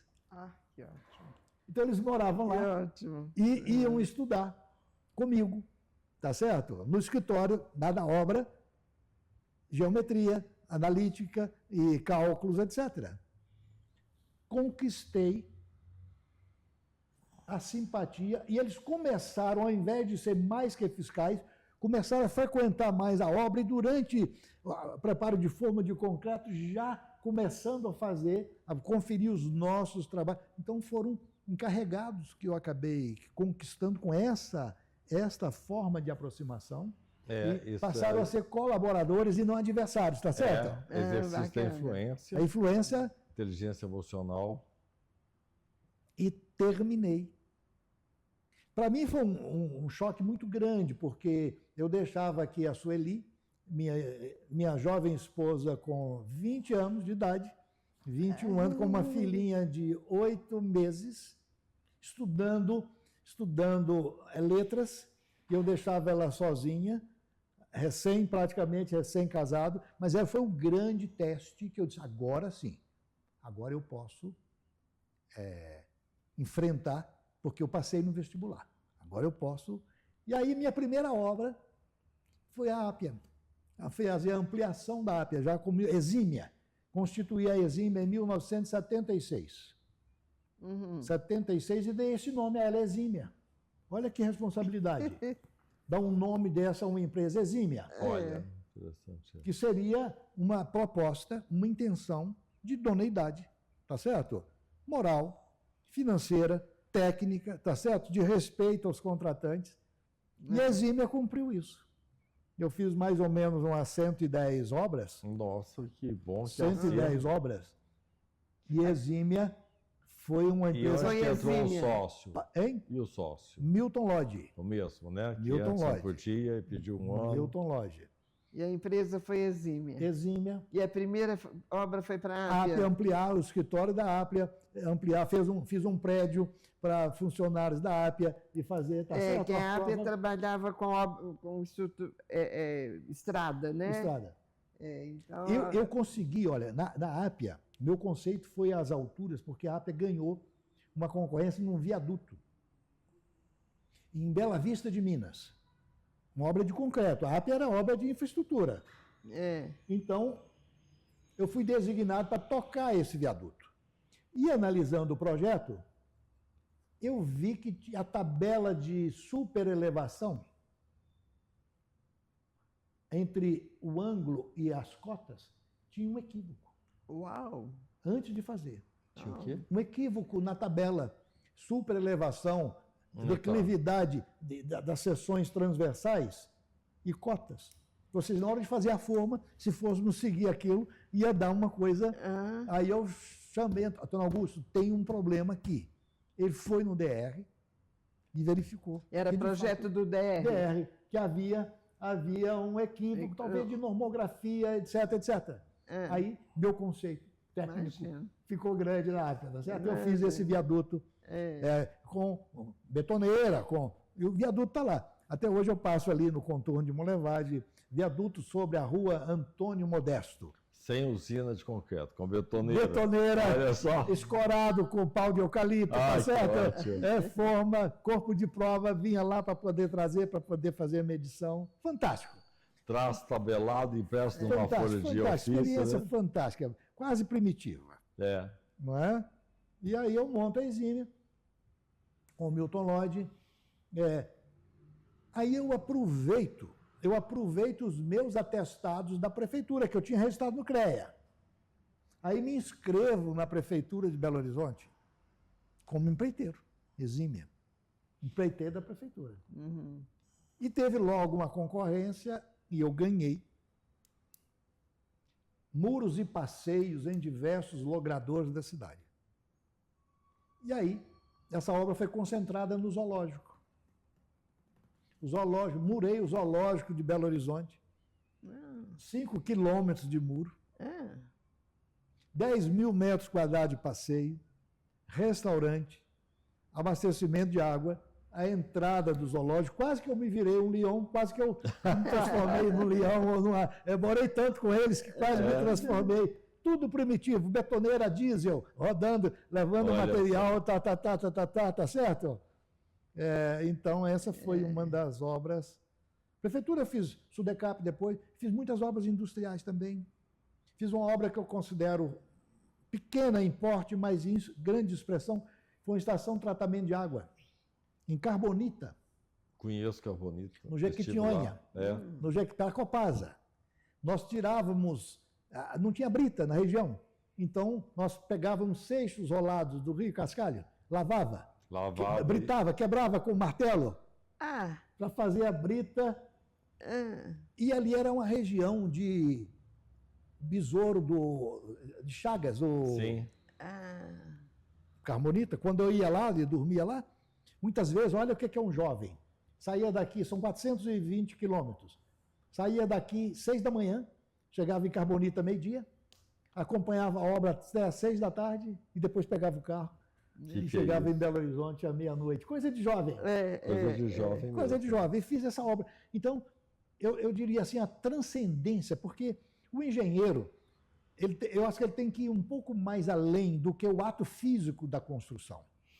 E eu acho que você concorda comigo, com o senhor também, porque a engenharia não é uma profissão fácil, ela é exaustiva, porque ela pode ser exaustiva operacionalmente, como no pensamento. Você tem que tomar decisões usando todo o seu conhecimento, seu raciocínio tem que ser desenvolvido, tanto do ponto de vista analítico, como lógico, como crítico, para projetos. Então, demanda muito da gente. Eu acho uma profissão extremamente cansativa. Muito. Agora, extremamente gratificante. É gratificante. Um retorno, sobretudo, retorno interno. Retorno interno, de satisfação, de realização, de você transformar uma ideia em algo real, concreto. em transformar comunidades, etc. E eu sempre busquei a transcendência das coisas, o algo mais, o essencial. Uma estação de tratamento como essa, porque eu perdi um irmão com gastroenterite, eu perdi um irmão com febre e tifo, eu tive cistosomose, tá certo? Eu tive febre e tifo, sou um sobrevivente. Por doenças de veiculação hídrica, por falta de saneamento, etc. Então, digo, que benefícios essas comunidades, ou essa comunidade carbonita tiveram? Benefícios? Com a execução de uma obra como essa, de uma estação de tratamento de água. E eu sou parte desse benefício, desse bem. Eu diria que se nas escolas nós buscássemos ensinar a transcendência das coisas, o que significa isso para, de fato, para o bem-estar social, para o crescimento da sociedade, nós seríamos talvez mais cuidadosos, tá certo? Quando estivéssemos calculando um prédio, quando estivéssemos construindo, ou quando estivéssemos formulando um preço de um serviço público, de uma obra, tá certo? E pensássemos no bem geral, uma coisa mais ampla. Nossa conduta poderia ser diferente, tá certo? Cabral. Então falta essa disciplina de humanismo. Até na medicina isso hoje está complicado. Porque o médico está se transformando num mecânico, numa atividade mecânica. A parte humana, às vezes, muitas das vezes, tá certo? Está sendo a parte essencial. Eu sou muito fã de responsabilidade social. Maravilha. Não, a visão sistêmica da questão, porque você passou pela prefeitura fazendo canalizações. Isso. Né? O conceito, na época, era esse. Hoje nós temos um outro conceito. Não se canaliza. O ideal seria não canalizar. Mas aonde está o problema? Exatamente pela ausência dos planos diretores, em que você não contempla certas questões, tipo inundações, deslizamentos, isso inexistia. Praticamente hoje ainda inexiste. Isso. Para quase totalidade dos municípios brasileiros. Então você, na época, você praticou uma engenharia muito específica, depois você teve uma trajetória, foi empresário, prestou serviço, fez estação de tratamento de águas, porque estação de tratamento de águas é uma coisa, estação de tratamento de esgotos é outra coisa. Parece que é supérfluo, né? Mas o fim é mesmo, a saúde pública. Exatamente, mas dentro da gestão pública brasileira é supérfluo, não se contrata. Se não tivesse uma Copasa aí subsidiada, com concessões, nós estaríamos 200 anos, quase que na era medieval. Né? Então, esse conhecimento tem sido difundido pela Escola de Engenharia na questão de saneamento e outras escolas. Isso hoje já é mais compreensível. Mas a questão da visão sistêmica, em que você faz o seu trabalho como engenheiro através de um plano diretor, aí você evitaria uma série de bizarrices, como, por exemplo, canalizar um córrego. Isso é bizarro, dispensável.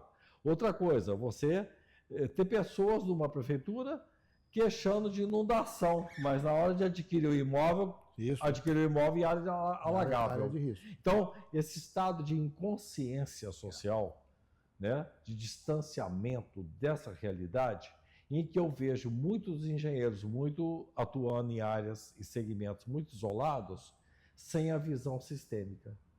E esse processo de transferência é mais urbanismo, quem faz é arquiteto. Não. Nós, engenheiros, somos também responsáveis pela questão da infraestrutura urbana e rural. Uma curiosidade que fica aqui registrado, que é importante. Nós aqui temos o trabalho com a engenharia pública. Nós fazemos palestras, diagnósticos para prefeituras, e a associação nós conseguimos um projeto financiado pelo Confea para fazer um município, que eu não vou citar o nome. O projeto foi aprovado, o município não quis o projeto de diagnóstico de infraestrutura urbana e rural, para que eles pudessem ter elementos para fazer projetos administrativos, projetos de engenharia, planos diretores, planos de ação. Quer dizer, é uma negação absoluta do conhecimento. praticado pelos nossos gestores públicos. Então, agora dê sua opinião, por favor, sobre isso. Porque você circulou em todas de forma... O planejamento é o princípio de tudo, né? Você vai fazer um bolo de aniversário, vai fazer uma festa de aniversário, vai fazer uma viagem. Você começa pelo plano. Administrar uma cidade, então, com toda essa complexidade que envolve, mais ainda é necessário um planejamento, projeções de crescimento, tá certo? Regiões de desenvolvimento, então tem toda... eu falo muito levantamento de patologias e levantamento de demandas, porque é uma área nossa. São vários setores. Hoje, se nós temos capacitação para desenvolver as diversas funções hoje na vida, talvez chegaremos um dia em que o gestor público, sobretudo o prefeito, ele tenha que ter um nível de conhecimento geral mais amplo, até para saber como discernir, como escolher bem os seus colaboradores, tá certo? E influenciá-los dentro de um conhecimento amplo. Então, acho que ainda no meio... Nós estamos vendo um processo agora, admito, de um melhoramento também da classe política, em se aproximando do ambiente político, sobretudo jovens de extrema capacitação, tá certo? Que estão começando a mudar essa visão do serviço Às vezes público. esse jovem pode ter uma visão sistêmica do processo e contratar profissionais adequados para aquela área. Né? Então, assim, nada contra, nenhum preconceito contra políticos, mas desde que ele tenha consciência da importância do conhecimento científico, técnico e operacional. Isso. Então, o líder, um técnico de futebol, ele precisa saber qual é a função do goleiro, do back, do meio de campo, do atacante, tá certo? Do seu grupo de desenvolvimento físico, fisiológico, tá certo? Porque ele será um grande técnico no momento que ele tem esses conhecimentos parciais para poder selecionar e orientar a sua equipe. Então, vamos crescer muito ainda nesse aspecto, assim espero. E aí você, nesse processo todo de formação, e as coisas foram acontecendo de forma aleatória, mas depois você passa por uma etapa que está acontecendo com todos nós que estamos aqui, né? É uma etapa em que você quer dar outro tipo de contribuição. Isso. Porque você já passou pela área de projetos, operacional, e aí você vai buscar uma ação, talvez não, muito social, associativa, cultural, né? E você hoje está num campo desse, né? Você atua nessa área hoje, com o seu conhecimento profissional. Como tudo na vida é uma relação de causa e efeito. Plantar para colher, não é isso? Então, é uma linha do tempo. É uma linha do tempo, então você vai somando coisas que vão contribuindo para a sua fase seguinte. Mas um pouquinho antes de chegar nessa fase social, eu queria só completar que a Exímia foi craque em escolas, construção de escolas, e foi craque nas praças públicas de Belo Horizonte. A minha última praça pública que eu construí com a Exímia foi a Praça do Papa, em 1982. Que eu estou vendo agora ser reformada. Ela resistiu durante 42 anos às intempéries, tá certo? E ela está lá sendo reformada. Não é uma grande obra de engenharia, mas é um ponto notável de Belo Horizonte. Mas essa Exímia durou aí mais de 3 décadas. Não, porque eu fui mudando também. Eu fui muito irrequieto. Eu fiz obras públicas e obras privadas. Então, desenvolvi apartamentos, prédios também, tá certo? Eu fiz muita residência. Atento ao desenvolvimento da cidade. Aí o táxi chega aí agora, conhecer profundamente a cidade. Aí eu comecei a dizer, agora que saltos que eu posso dar? Posso dar um salto? Aí eu comecei a identificar que os centros comerciais organizados estavam começando a andar pelo Brasil afora em Belo Horizonte. Nós tínhamos inaugurado o BH Shopping em 78.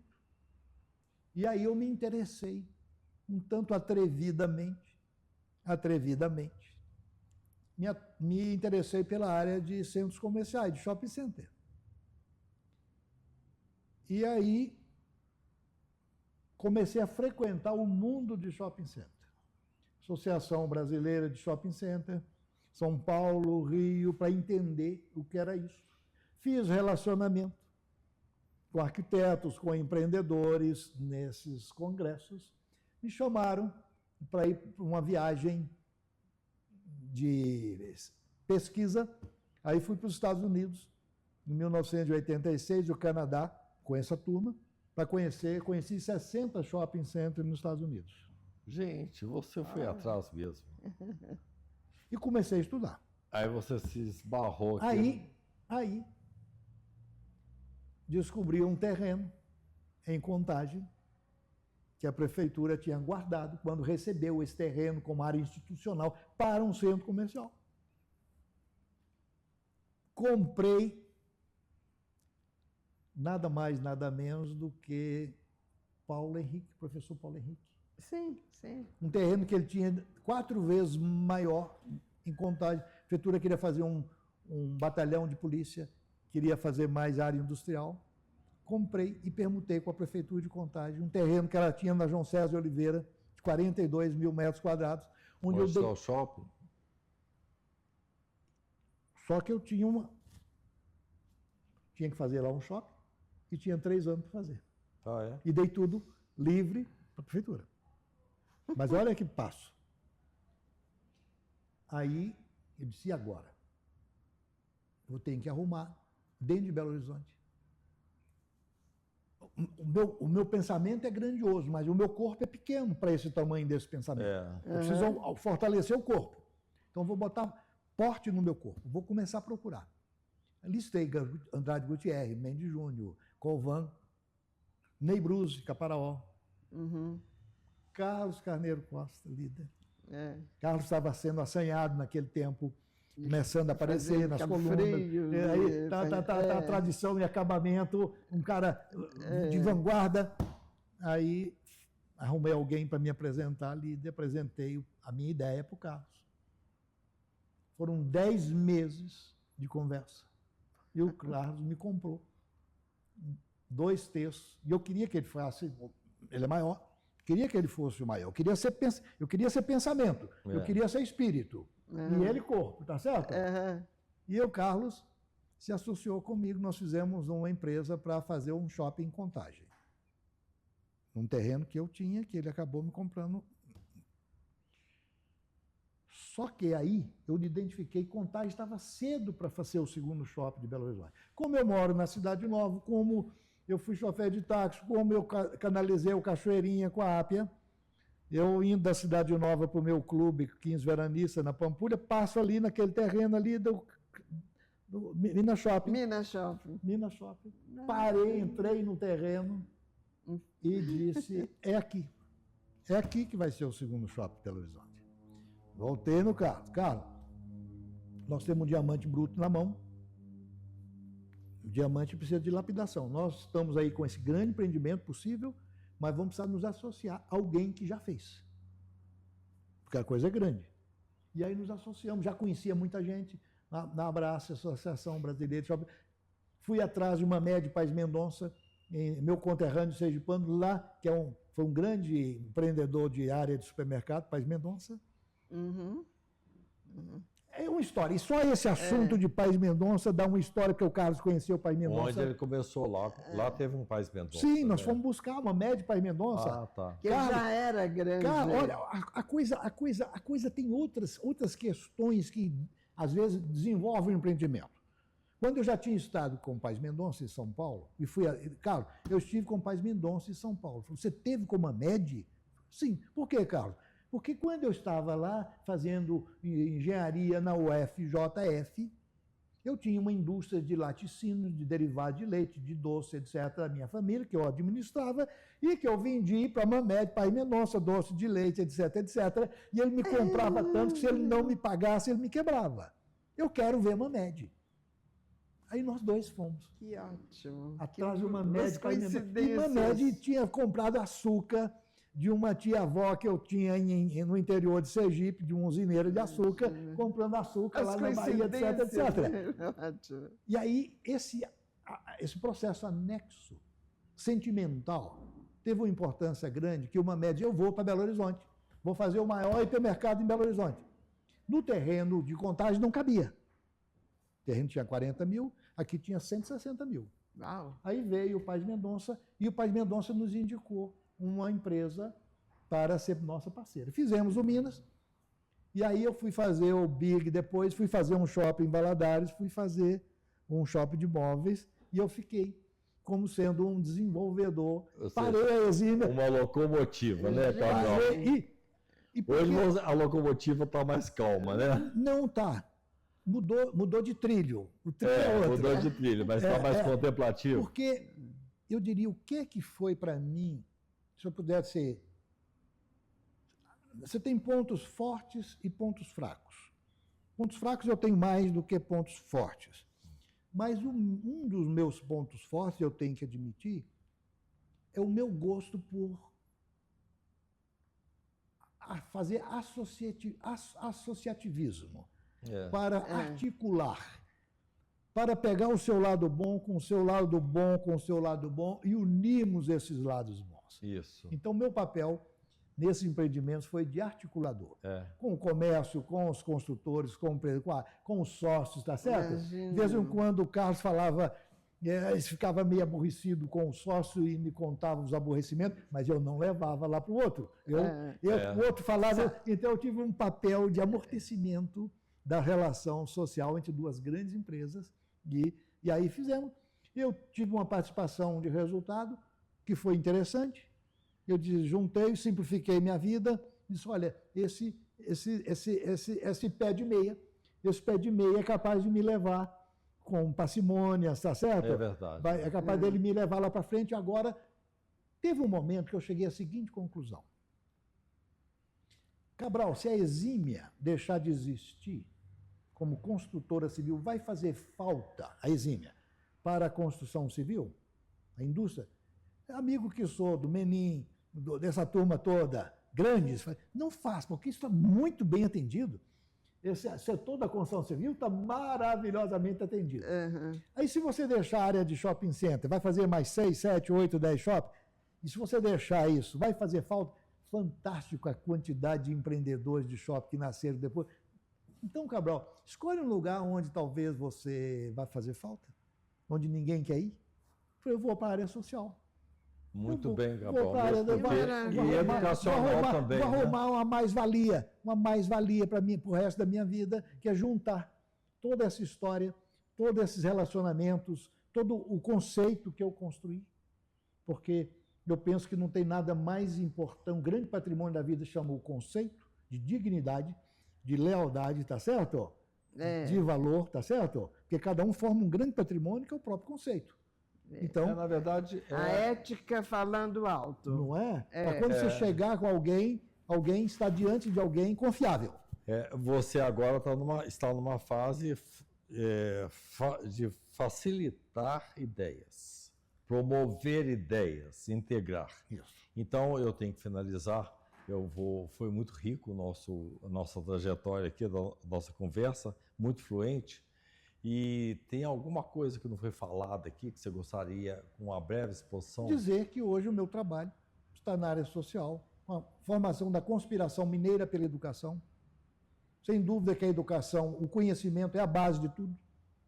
Nós ainda vivenciamos uma educação pública, que significa 85% do nosso alunato está na escola pública, com baixa performance, não é? Então, é importante educar bem a nossa juventude. A juventude está desorientada, está carecendo de valores, de nortes, de horizontes, etc. Tá certo? Passamos por um momento de grande inquietação, de grande convulsão social, tá certo? E 85% do Brasil. E o futuro está sempre nas novas gerações. Então, eu vou para a Conspiração Mineira pela Educação, que é um projeto de unificação do setor social, terceiro setor, fundações, instituições, o setor privado se abraçando para se aproximar da escola pública e dizer assim, que podemos ajudar? Abraçar o professor, abraçar a escola. Agora eu estou na associação comercial. Foi fruto disso, da Fundamig, que eu conheci você. Eu fui interesseiramente atrás de você, representando a engenharia, interesseiramente representando a engenharia, para que a engenharia, meus colegas e as empresas pudessem se tocar também, em pequena parte que seja, com essa responsabilidade de cooperar para melhorar a qualidade da educação e mostrar horizontes para a nossa juventude. E aí você me traz para cá, para a associação, vamos entrar aqui também, e você tem recebido aqui, nós temos alunos de escola pública para conhecer as engenharias, etc. Então é mais um trabalho importante da Associação dos Ex-Alunos, que é mostrar a engenharia para a meninada, tá certo? Para identificar quem tem essa afinidade que possa se interessar. E por aí vamos, dentro desse trabalho, é o trabalho do momento. Muito bom. Finalizando então, Cabral, olha, veja bem, nós passamos por toda uma etapa de formação, de desempenho profissional, absorvendo conhecimentos, né? E depois nós chegamos numa fase que já somos realizados, sim, podemos dizer assim. E nós queremos deixar alguma contribuição. E eu vejo que essa questão da divulgação da engenharia e do conhecimento, seja em qualquer instância, ela é necessária, porque o que nós já abordamos aqui hoje é que o jovem está muito cheio de estímulos, mas não tem nada que o centre. Sabe aquele jovem adolescente que ele é rebelde, mas que ele precisa de uma repreensão paterna ou dos próximos? E quando você dá a repreensão, coloca o limite, ele até te agradece, o inconsciente dele é de agradecimento. A minha leitura hoje é de que os jovens brasileiros eles estão precisando de referências. Não, essa palavra conservadora está muito mal vista, né? Por muitos cidadãos brasileiros. Referências que sejam referências que os deem conforto e não apenas estímulos.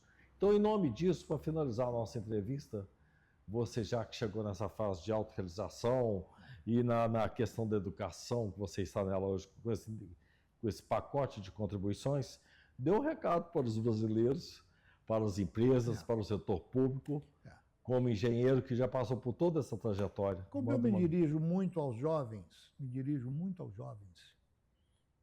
com todas as dificuldades que a gente possa estar passando, problemas, e eu sempre tenho uma visão otimista do futuro, otimista do ser humano e otimista do Brasil.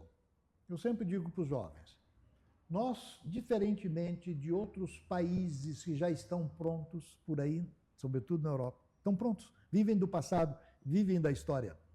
Nós somos ainda um país que tem futuro. Nós temos aí 8 gerações de oportunidades para os jovens do Brasil, desde que se capacitem e queiram fazer parte desse futuro. Desse futuro. E a engenharia é, sem dúvida, por estar presente em todas as áreas, eu posso dizer hoje, da vida, a engenharia é uma grande alavanca transformadora, propulsora do progresso, do desenvolvimento global e pessoal. Então, eu diria que esta é uma mensagem do futuro de confiança, mas há que capacitar-se.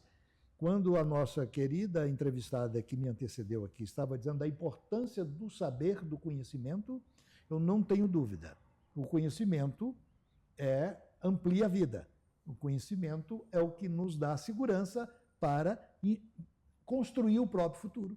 E o futuro das nossas gerações, o futuro do nosso país. O conhecimento é a base de tudo. Parabéns. Entrevistamos hoje, né? Parabéns Antônio pela Carlos trajetória Cabral, brilhante. que nos trouxe um prazer e um otimismo, né? Uma sensação, um alento para todos, né? Para os gestores, os colegas e para quem está nos assistindo. Muito obrigado, Cabral, pela sua presença. Parabéns, viu? Muito